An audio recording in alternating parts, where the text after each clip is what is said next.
Hello दोस्तों। तो कैसे हैं आप सब। स्वागत है मेरे हिंदी शॉर्ट हैंड डिक्टेशन में 150 शब्द प्रति मिनट के स्पीड से।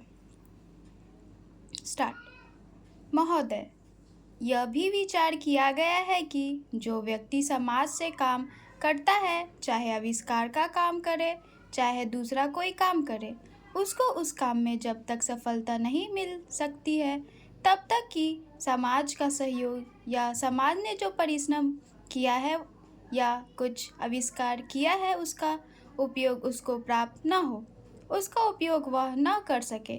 इसीलिए जब भी कोई व्यक्ति किसी वस्तु का आविष्कार करता है तो आविष्कार करने में न केवल उसका अपना परिश्रम रहता है, लेकिन साथ ही साथ समाज ने जो काम किया होता है, चाहे विज्ञान के क्षेत्र में या प्रौद्योगिकी के क्षेत्र में या किसी अन्य क्षेत्र में, उस सब से भी यह लाभान्वित होता है। इसीलिए जब हम किसी आविष्कारक के किसी आविष्कार के अधिकार की रक्षा करना चाहते हैं तो उसके साथ साथ यह भी विचार हमारे दिमाग में आता है, जिस व्यक्ति ने समाज की सहायता से आविष्कार किया है उस समाज को भी उसका फल अधिक से अधिक मिलना चाहिए।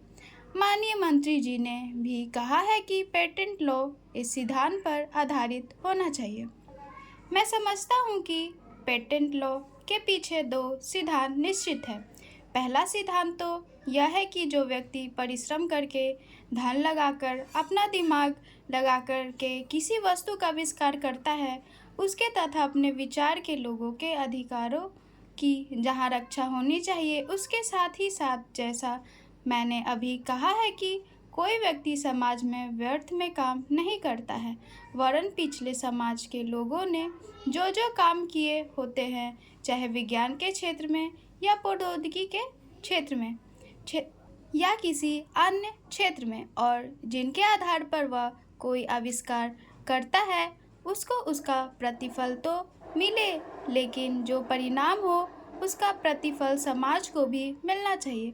मंत्री महोदय ने कहा है कि जो यह सिद्धांत है वह भी इस विधेयक के पीछे स्थापित किया गया है और इस बात का ध्यान रखा गया है कि जहां हम किसी व्यक्ति के आविष्कार के जो अधिकार है, चाहे धन के उपार्जन का अधिकार हो या प्रतिष्ठा प्राप्त करने का अधिकार हो, उसे प्रतिष्ठा का और चाहे धन का दोनों का लाभ व्यक्ति विशेष को भी मिले। उपाध्यक्ष महोदय, हम सभी यह मानते हैं कि आज ऐसे समय में जबकि देश के सामने बहुत कठिन समस्या है, यह सदन का महत्वपूर्ण प्रश्न पर विचार कर रहा है। माननीय प्रधानमंत्री जी ने आज जो भाषण इस सदन में दिया है और जो अपील उन्होंने राष्ट्र के नाम प्रसारित की है, उसके लिए हम उनको हृदय से धन्यवाद देते हैं। आज उन्होंने अपने भाषण में यह बिल्कुल बता दिया है कि यद्यपि हम हिंदूवासी शांति चाहते हैं और हमने बराबर हर कीमत पर शांति को बनाए रखने की कोशिश की है, लेकिन इसका यह अर्थ नहीं हो सकता कि हम अपनी सीमाओं का उल्लंघन सहन करें या अपने राष्ट्र की कोई भूमि किसी को देकर के शांति स्थापित करने का प्रयत्न करें। प्रधानमंत्री जी ने सदन के सामने जो भाषण दिया है और जो आंकड़े सदन के सामने रखे हैं, सचमुच उनसे यह स्पष्ट प्रकट हो जाता है कि हमारी जिन सीमाओं का आज पाकिस्तान अतिक्रमण कर रहा है, वे सीमाएं और वह भूमि सब हमारी है। इस समय पाकिस्तान का जो रवैया है वह कोई नई बात नहीं है। हमने बराबर पाकिस्तान की ओर मित्रता का हाथ बढ़ाया है, लेकिन पाकिस्तान ने बराबर उस हाथ को काटने का प्रयत्न किया है।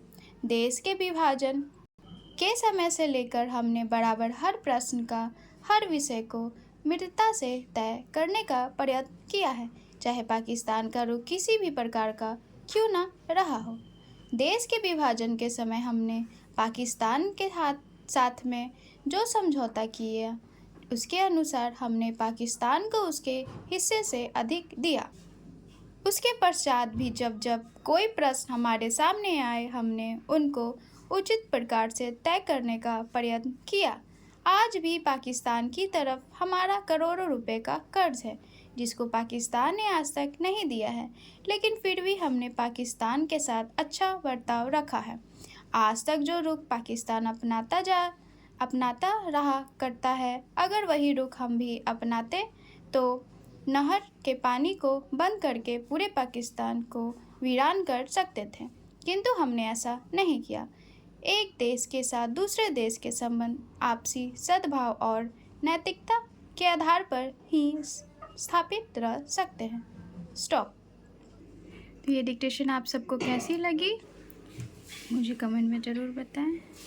आज का सेशन यहीं पे समाप्त कर। धन्यवाद।